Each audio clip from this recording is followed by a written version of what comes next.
I want to ask you, we have a segment called Rural Health Answers, and we have people from throughout, our listeners that will ask questions. One of those is, what does a successful relationship between clinicians and administration look like? There's often a divide.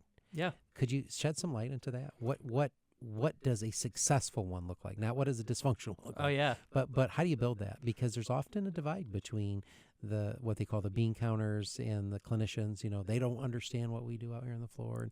And the finance folks are saying, well, you don't understand how we get reimbursed. And so what does that relationship look like? And how can leaders, assess to maintain, all right, how do we build that relationship to close the gap so that we're working together? Yeah, for sure. I think, mutual respect is imperative.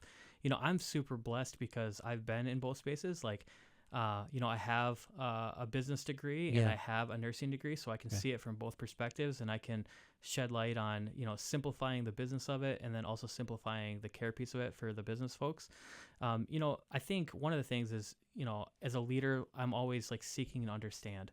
Like I lead with humility. I do not pretend to have all the answers. I try to meet people where they're at, and then I just do a lot of listening. And I think that, the other thing is I always tell people I will never overpromise and underdeliver. Yeah.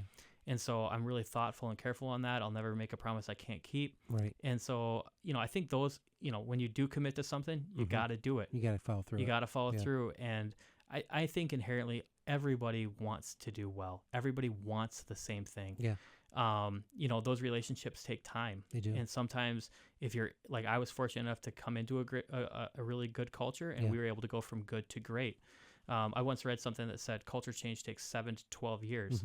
And so if the culture isn't necessarily, great at this point, you got to recognize from both parties that it's a marathon, not a sprint. Yeah. I've said that a lot, but healthcare is just so, it's just continuous. Yeah. And so, those are the big things for me. We treat everybody. One of the things that I love about our facility is it's a very flat authority gradient. Nobody is above anybody else. And we've got multiple examples of some cool things that we've done in the past to kind of really keep that flat. But we're just really intentional about everybody being an equal, and treating everyone with mutual respect. Whether you're working in dietary and security and pharmacy, as a physician, as an administrator, as a nurse, respiratory therapy, everybody's the same. We all go to the same grocery store. We all stand in line. We all pay the same amount for milk. Absolutely. And, I've just, part of me thinks that's just it's the ruleness of what we do. It is, because you don't see that everywhere. No. And, definitely. I've been in other spots where that's not the case. There's definitely a steep authority gradient. Yeah. And so, I think those are kind of my recommendations just to, for the relationship is good. I love being in the small space where we can quickly solve a problem, and it doesn't take 400, somebody comes to me, I remove the barrier, and we move on. And everyone's like, wow, that was awesome, because it's not like that everywhere.